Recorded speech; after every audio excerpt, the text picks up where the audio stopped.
नमस्कार, अपना उत्तराखंड देख रहा मेरे साथ मैं हूं शंकर दत्त पंत। खबरों की शुरुआत करते हैं। उत्तराखंड में अनलॉक प्रक्रिया के तहत सरकार ने कोविड कर्फ्यू में और ढील दे दी है। वहीं कर्फ्यू 13 जुलाई तक बढ़ा दिया गया है। अब आपको बताएं कि शॉपिंग मॉल 50% क्षमता के साथ खुल सकेंगे, लेकिन स्विमिंग पूल और सिनेमा हॉल खोलने पर प्रतिबंध जारी रहेगा। कोविड कर्फ्यू के बाकी नियम पहले की तरह ही रखे गए हैं जो वर्तमान में लागू हैं। रविवार को साप्ताहिक बंदी जारी रहेगी।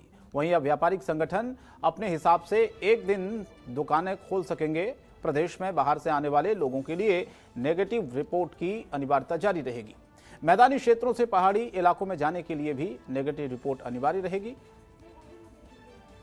तो जो स्कूल हैं अभी नहीं खुल सकेंगे प्रदेश में अगले आदेश तक। फिलहाल कोरोना कर्फ्यू से फिलहाल राहत मिलती नजर नहीं आ रही है। 13 जुलाई तक कोविड कर्फ्यू को बढ़ा दिया गया है। तो शर्तों के साथ शॉपिंग मॉल्स खोलने की अनुमति दी गई है। 50% क्षमता के साथ मॉल को खोला जाएगा। तो स्विमिंग पूल और सिनेमा हॉल खोलने पर फिलहाल रोक जारी है पहले की तरह, क्योंकि अब ये 13 जुलाई तक जो कर्फ्यू है उसे बढ़ा दिया गया है। हालांकि कुछ शर्तें हैं, कुछ चीज़ों को छूट ज़रूर दी गई है, जैसे कि 50% क्षमता के साथ जो मॉल हैं उनको अब खोला जा सकेगा। और साथ ही साथ मॉल में भी सभी नियमों का ध्यान रखना पड़ेगा, कोविड गाइडलाइंस का पालन करना पड़ेगा। इसी शर्तों के साथ मॉल को खोलने की इजाजत दी गई है।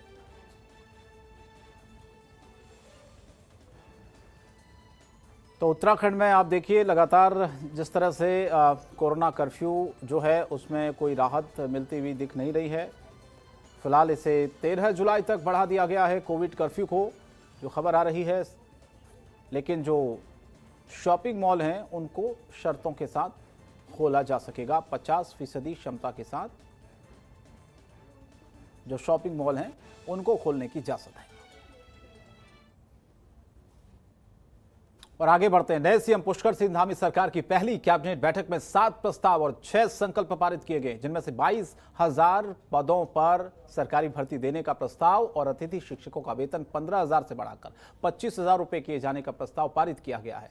कैबिनेट बैठक में भ्रष्टाचार मुक्त शासन, प्रशासन के साथ ही युवाओं को बेहतर रोजगार उपलब्ध कराने का संकल्प लिया गया है।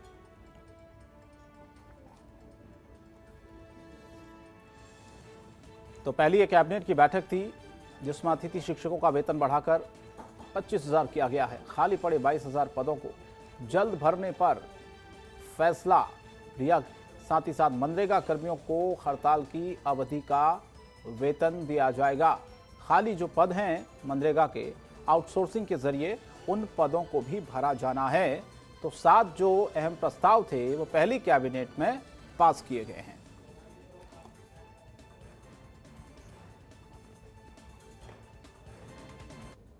और राजधानी देहरादून में मुख्यमंत्री पुष्कर सिंह धामी ने राशन किट के वाहनों को हरी झंडी दिखाकर रवाना किया है। इसी दौरान सीएम पुष्कर सिंह धामी ने कहा है कि कोरोना महामारी की वजह से जिन लोगों का रोजगार बंद हो गया है, ऐसे पीड़ित परिवारों के लिए ये राशन किट भेजी जा रही है। इसी के साथ सीएम ने कोरोना की तीसरी लहर को लेकर भी कहा कि सरकार कोरोना की तीसरी लहर को लेकर बहुत सतर्क है।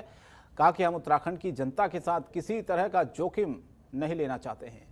हमने कल कैबिनेट की बैठक में इस पर चर्चा की और हम आगे चलकर इस पर और भी तैयारियां करने वाले हैं।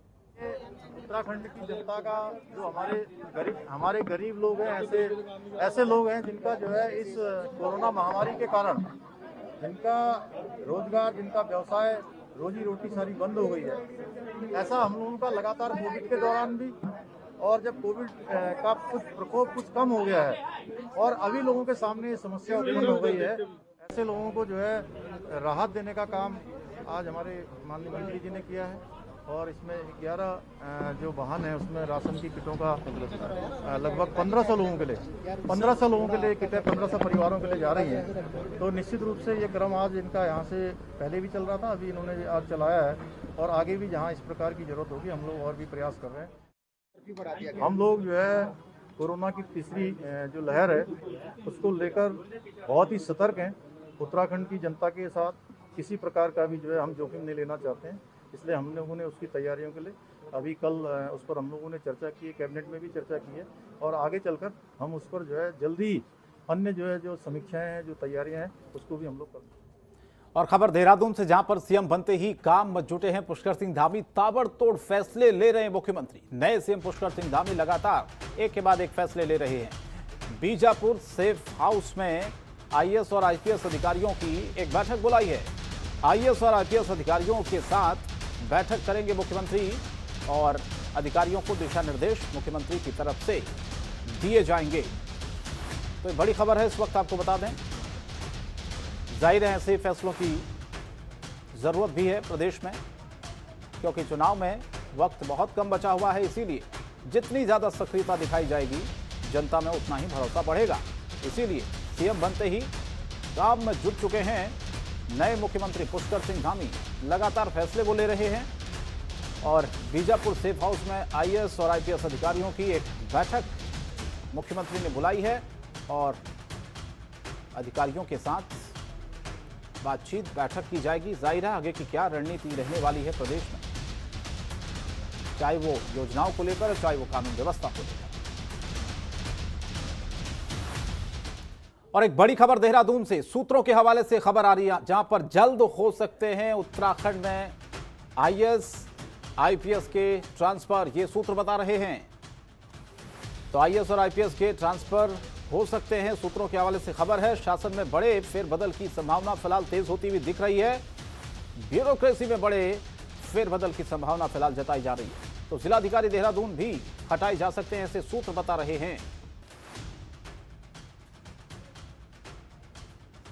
तो बड़ी खबर देहरादून से, उत्तराखंड में आईएएस और आईपीएस अधिकारियों के ट्रांसफर हो सकते हैं। बड़े फेरबदल की संभावना शासन में फिलहाल तेज होती हुई नजर आ रही है। नया कार्यभार संभालने के बाद नए मुख्यमंत्री के ब्यूरोक्रेसी में बड़े फेरबदल की संभावना फिलहाल जताई जा रही है, जिसमें जिला अधिकारी देहरादून भी हटाए जा सकते हैं, ऐसे सूत्र बता रहे हैं।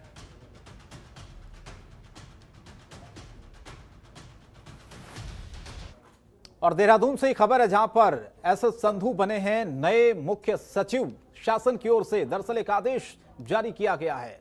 बड़ी खबर देहरादून से, 1988 बैच के आईएएस अफसर है सुखबीर सिंह संधू। और साथ ही आपको बताएं कि अभी तक केंद्र में एनएचएआई के चेयरमैन पद पर वो तैनात थे, लेकिन अब ये नई जिम्मेदारी।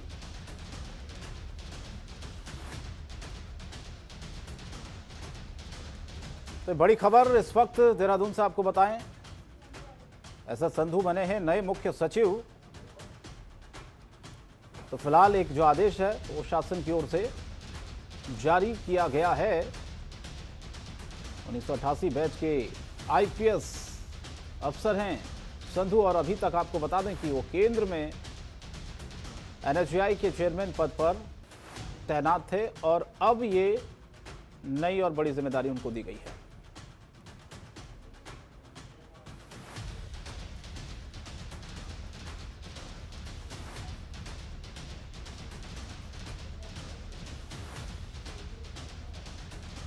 तो उत्तराखंड में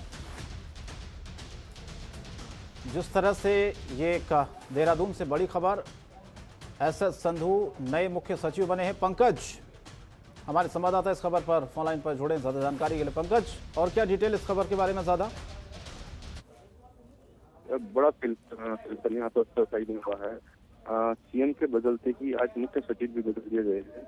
उत्तराखंड में एसएस संधू नए मुख्य सचिव होंगे। उनके तैनाती के आदेश यहाँ पे जारी हो गए हैं और आज ही उनको जो वो पहले एनएचएआई के चेयरमैन थे दिल्ली में और केंद्र सरकार के अंडर में सर, उनको आज ही यहाँ पे रिलीज कर दिया गया है और उनकी तैनाती के आदेश भी दे दिए। तो कहीं ना कहीं ये माना जा रहा है कि एक बड़ा फेरबदल मुख्यमंत्री के तैनाती की बात, और ऐसा लगता है कि जल्द ही उत्तराखंड की अफसर साइड में भी और फेरबदल देखने को मिलेंगे।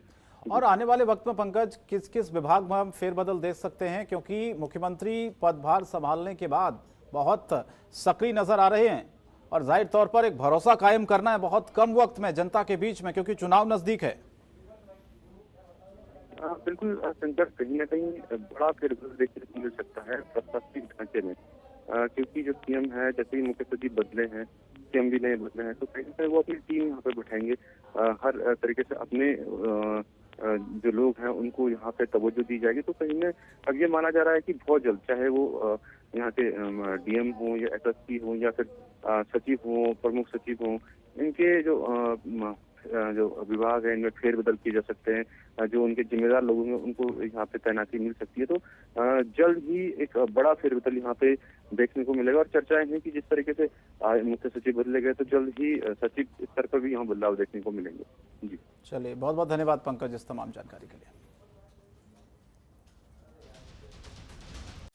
खबरों के निष्पक्ष विश्लेषण के लिए सब्सक्राइब करें Jantantra TV and press the bell icon. Never miss any update.